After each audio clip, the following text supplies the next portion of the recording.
In the wake of a sudden earthquake, Lena, a nurse in Kathmandu, endured collapsing buildings, screaming sirens, and dust choking the air.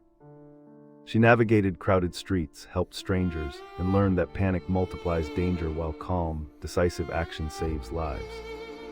Her lessons included stocking a simple emergency kit, securing heavy furniture, and rehearsing a family plan beyond our standard fire drills. The experience reshaped her view on life, making gratitude for tiny moments and a commitment to community preparedness. For viewers, her story translates into practical tips and hopeful resilience, turning fear into action and solidarity.